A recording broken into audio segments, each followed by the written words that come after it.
الحمد لله رب العالمين والصلاة والسلام على أشرف الأنبياء وأفضل المرسلين وعلى آله وأصحابه وأزواجه وذرياته وأهل بيته أجمعين ومن تبعهم بإحسان إلى يوم الدين وبعد. بزرگوں، دوستوں، اسلامی بھائیوں، ملت اسلامیہ کے نوجوانوں اور اسلامی ماں اور بہنوں، میرے ایک بڑے عزیز دوست نے یہ گزارش کی تھی کہ وسوسوں جو عبادات کے ادائیگی کے وقت جو وسوسے ہمارے دلوں میں پیدا ہوتے ہیں، ان وسوسوں سے متعلق کیسے ان وسوسوں کو دور کیا جائے، ان کے کیا طریقے ہیں، کیا اسباب ہیں، کیا وسائل ہیں، کون سے راستے پر چل کر کے ان وسوسوں کو اور ان شیطانی چیزوں کو ہم اپنے دل سے نکال سکیں. اس سلسلے میں کچھ ویڈیو آپ بنائیے. تو میں اس ویڈیو میں آپ کے سامنے اس کے چند اسباب یا ایسے چند طریقے رکھنا چاہتا ہوں جن سے ہم اپنے دلوں میں پیدا ہونے والے، ذہن میں پیدا ہونے والے وسوسوں کو ختم کر سکتے ہیں. جیسا کہ علماء کرام نے لکھا ہے کہ وسائل، چاہے وہ نماز کی ادائیگی کے وقت ہو یا دیگر، خاص طور سے نماز کے اوقات میں وسوسے زیادہ پیدا ہوتے ہیں، ورنہ دیگر عبادتوں میں بھی وسوسے ہو سکتے ہیں، اس لیے نماز سے متعلق جو علماء نے لکھا ہے کہ نماز میں خاص طور سے نماز ادا کرتے وقت ہم کیا کریں گے تو وسوسے ختم ہوں گے. تو پہلی چیز یاد رکھیے کہ ہم اپنے آپ کو حاضر رکھیں نماز کے لیے. سب سے اللہ جیسی بڑی ہستی کے سامنے ہم کھڑا ہونے جا رہے ہیں اور اللہ اکبر کہہ کر کے اللہ کی بڑائی کے اعلان کر کے نماز شروع کر رہے ہیں. تو ضرورت اس بات کی ہے کہ ہم اپنے دل کو حاضر رکھیں. نماز سے شروع کرنے سے پہلے ہم اپنے دل کو حاضر کر لیں. دوسرے نمبر پر اللہ عز و جل کی عظمت کا ہمارے دل و دماغ میں تصور ہو کہ اللہ بڑا عظیم ہے، اس کی عظمت کسی اور کی کوئی نظیر نہیں ہے، کوئی مثیل نہیں ہے، کوئی اس کی مثال نہیں ہے. ایسی عظیم ہستی، ایسے عظیم حاکم، ایسے بڑے حاکم، ایسے طاقتور اور قوت والے حاکم کے سامنے ہم کھڑے ہونے جا رہے ہیں. اس کی عظمت کا ہمارے دل و دماغ میں احساس ہو. تیسرے نمبر پر اللہ نے جو عبادت ہم پر فرض کی ہے یا ہم جو عبادت ادا کرنے جا رہے ہیں اس کے پورے ثواب کے حصول تک پہنچنے کی نیت ہو، ارادہ ہو. ہمارا مقصد یہ ہو کہ ہم اللہ تعالیٰ نے ہماری نماز کے لیے جو ثواب رکھا ہے اس سارے ثواب تک کو مکمل طور پر ہم حاصل کریں گے. تو اس طرح سے وسوسے ہمارے دل سے ختم ہوں گے اور ہم کوشش کریں گے کہ ہماری نماز ایسی مکمل ہو کہ اللہ تعالیٰ ہمیں اس نماز پر یا اس عبادت پر مکمل ثواب دے. اسے چوتھے نمبر پر جب ہم نماز کے لیے یا اور دیگر عبادتوں کے لیے جس میں وضو ضروری ہے، وضو کو اچھی طرح سے انجام دیں، اچھی طرح سے وضو کریں اور اس میں پانی کو بہت زیادہ بہانے کا، اسراف سے کام نہ لیں پانی بہانے میں. اور ایڑیاں بہت سی سوکھی رہ جاتی ہیں وضو کرنے میں. اللہ کے رسول صلی اللہ علیہ وسلم نے ایسے ہی ایڑیوں کے لیے ویل للعقاب جیسی حدیث بیان کی ہے کہ ایسے لوگوں کے لیے ویل ہے. تو ہم وضو کو عبادت سمجھ کر کریں، وضو بھی ایک عبادت ہے. تو انشاءاللہ العزیز وہیں سے ہماری نیت اور ہمارا ذہن بدلے گا، ہمارے دل کی پاکیزگی حاصل ہوگی اور ہم وسوسوں کو اپنے دل سے دور کر سکتے ہیں. پانچویں نمبر پر نماز میں داخل ہونے سے پہلے ہم پورے طور پر تیاری کریں. نماز کی تیاری، نماز کے لیے کپڑا پہننا، خوشبو وغیرہ اگر مہیا ہے تو خوشبو وغیرہ لگانا، جہاں نماز پڑھنے جا رہے ہیں اس جگہ کی تیاری. یہ نماز جب اس کی تیاری کریں گے اور خود اپنے آپ کو تیار کریں گے اس کے لیے، تو ذہن بھی ہمارا بدلے گا، ذہن بھی تیار ہوگا، تو وسوسے دور ہوں گے. چھٹے نمبر پر نماز کی ادائیگی میں خاص طور سے اگر فرض نماز ہے تو جماعت کے ساتھ ادا کرنے میں کسی بھی قسم کی سستی اور غفلت سے کام نہ لیا جائے. پورے طور پر پوری طرح سے کوشش کی جائے کہ وہ نماز جو فرض ہے جماعت سے ادا کی جائے، اس کے لیے کوشش کی جائے. اذان کے بعد ہی سے اس کے لیے تیاری شروع کر دی جائے. اور اللہ رب العالمین نے جیسے اگلی صفوں کی فضیلت اللہ کے نبی صلی اللہ علیہ وسلم نے بیان فرمائی ہے، تو ہم کوشش کریں کہ اگلی صفوں میں حاضر ہو کر جماعت کے ساتھ نماز کی ادائیگی کر سکیں. یہ چھٹی چیز ہے جس سے ہمارے دل سے اور ذہن سے وسوسے ختم ہوں گے۔ ساتویں چیز ہے کہ ہم نوافل کا بھی اہتمام کریں، نوافل کا بھی، فرض نمازوں کے علاوہ نوافل کا بھی اہتمام ہو ہمارے یہاں، خاص طور سے فجر کی سنت جسے اللہ کے نبی صلی اللہ علیہ وسلم نے سفر تک میں نہیں چھوڑا،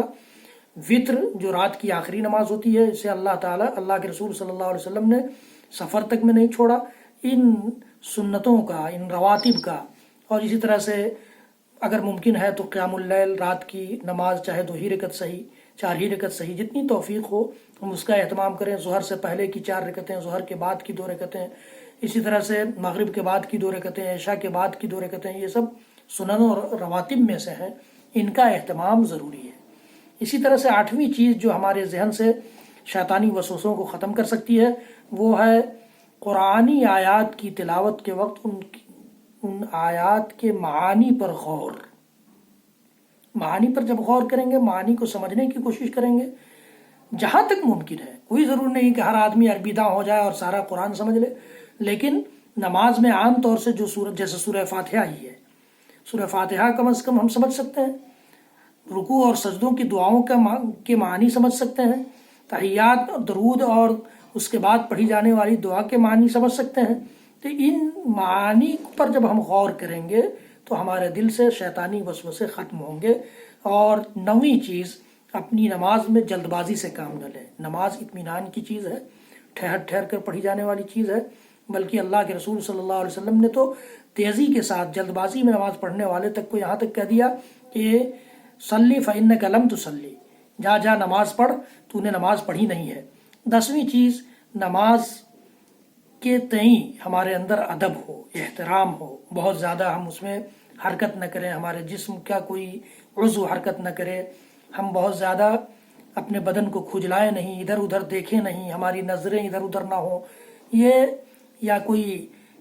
کھیل عبث کام، بیکار کام ہم اپنے سامنے پڑے ہوئے رومال سے نہ کھیلنے لگیں، یا اس طرح کی چیزیں، یہ بھی اگر ایسا ہے تو اس کو ختم کریں گے تو ہمارے دل سے وسوسے ختم ہوں گے۔ 11ویں چیز، اپنے دل کو دنیا کی مشغولیتوں سے، دنیا کی آزمائش کی چیزوں سے ہم بچانے کی کوشش کریں، خالی کر لیں، فارغ کر لیں نماز کے لیے۔ اور 12ویں چیز، اس طرح سے نماز ادا کی جائے کہ جیسے ہم نے اگر ابھی عشاء کی نماز ادا کی ہے تو ہماری یہ عشاء کی نماز آخری نماز ہے، فجر کی نماز ہم پڑھنے جائیں تو ہمیں احساس ہو کہ یہ ہماری آخری نماز ہے۔ جب ایسا احساس ہوگا تو انسان اس بات پر مجبور ہوگا کہ وہ اس نماز کو خالص اللہ کے لیے، بغیر کسی وسوسے کے، بغیر کسی وہم کے، ذہن میں پیدا ہونے والے کسی فطور اور فتنے کے، وہ اس نماز کو ادا کر پائے گا۔ 13ویں چیز، جب ہم اللہ اکبر کہیں تو اس عظیم کلمے کا ہمارے دل و دماغ میں تصور ہو کہ ہم اللہ اکبر کہہ کر کے اللہ کے علاوہ سارے معبودوں جو باطل طور پر معبود بنا لیے گئے ہیں اس دنیا میں، ان کی نفی کرتے ہیں، اور اپنے رب کی عظمت کا اعلان کرتے ہیں، اپنے رب کی قدوسیت کا اعلان کرتے ہیں، اپنے رب کی کبریائی کا اعلان کرتے ہیں، اس بات کا اعلان کرتے ہیں کہ ہمارے رب جیسا کوئی نہیں، ہمارے رب کا کوئی مثیل نہیں، کوئی نظیر نہیں، کوئی شریک نہیں، وہ سب سے بڑا ہے، سب سے عظیم ہے۔ اور اپنے دل کو اس پر مطمئن کریں، اس پر مطمئن کر لیں گے تو یقین جانیے یہ 13 چیزیں ہیں۔ اپنے دل کو حاضر رکھنا، اللہ کی عظمت کا تصور، پوری طرح سے ثواب کے حاصل کرنے کی نیت، بہترین وضو، مکمل وضو، نماز سے پہلے نماز کے لیے تیاری، جگہ کی اور خود اپنی، اور نماز، جماعت کی نماز میں کسی قسم کی سستی اور غفلت سے پرہیز، نوافل اور سنن اور رواتب کا اہتمام۔ 8ویں چیز، معانی آیات پر غور و فکر، اور 9ویں چیز، نماز میں جلد بازی سے کام نہ لینا،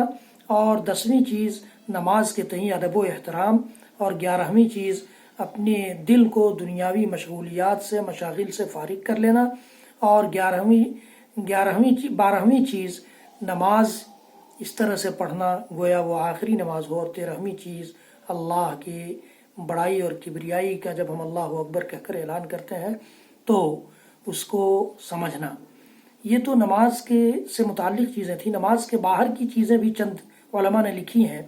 جو وہ یہ ہے کہ اللہ کی توحید کو پوری طرح سے، الوہیت، ربوبیت، اسماء و صفات کے معنی و مفہوم کو سمجھنا، یہ ہمارے وسوسوں کو دور کرے گا۔ اللہ تعالی، اللہ جل وعلا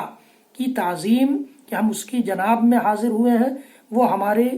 خفیہ چیزوں کو بھی جانتا ہے، ظاہری چیزوں کو بھی جانتا ہے، اس بات کا ہمارا عقیدہ ہو، اور نماز یا اور جو عبادت ہم کرنے جا رہے ہیں اس عبادت میں خالص طور پر اس کائنات کے امام، سارے نبیوں اور رسولوں کے امام محمد عربی صلی اللہ تعالیٰ علیہ وسلم کی پیروی ہونی چاہیے۔ اللہ کا تقوی سارے احکام کو بجا لانے میں اور ساری منہیات اور محرمات سے رک جانے میں۔ اسی طرح سے پاکیزہ رزق کا اہتمام، حرام سے دوری اور شبہات جن کا معاملہ واضح نہیں ہے شریعت میں، جن چیزوں کا، ان سے اپنے آپ کو بچا لینا۔ اسی طرح سے دعا، اللہ رب العالمین سے دعا اور اللہ کے رب العالمین کے سامنے گریہ وزاری کہ وہ اسے خشوع و خضوع سے نواز دے، اور خشوع و خضوع کے ساتھ عبادات انجام دینے والوں کی صحبت۔ یہ 7 چیزیں نماز سے غیر متعلق ہیں، وہ 13 چیزیں نماز سے متعلق تھیں، اور یہ 7 چیزیں نماز کے باہر کی چیزیں ہیں، جو یعنی ان 20 چیزوں کا اہتمام ہمیں نماز میں یا دیگر عبادتوں میں شیطانی وسوسوں سے محفوظ رکھ سکے گا۔ بات لمبی ہو گئی، لیکن یقین جانیے کہ یہ ہماری زندگی کے لیے اور زندگی کے سب سے اہم پوائنٹ نماز کے لیے بڑی اہم چیزیں تھیں، اس لیے بات تھوڑی لمبی کرنی پڑی۔ رب العالمین ہم سب کو کہنے سننے سے زیادہ عمل کی توفیق دے۔ میرا یہ ویڈیو پسند آئے تو آپ اسے آگے بڑھائیں تاکہ آپ کے لیے بھی اور میرے لیے بھی صدقہ جاریہ ہو سکے، اور یہ آئندہ اس طرح کی ویڈیوز پانے کے لیے آپ یوٹیوب پر جا کر ہمارے بیل آئیکن کو بھی دبائیں، ہمیں اور آپ کو اس کا انشاءاللہ العزیز اجر ملے گا۔ وصلی اللہ تعالی علی نبینا محمد وعلی آلہ وصحبہ وسلم۔ سبحان ربک رب العزۃ عما یصفون وسلام علی المرسلین والحمد للہ رب العالمین، والسلام علیکم ورحمۃ اللہ وبرکاتہ۔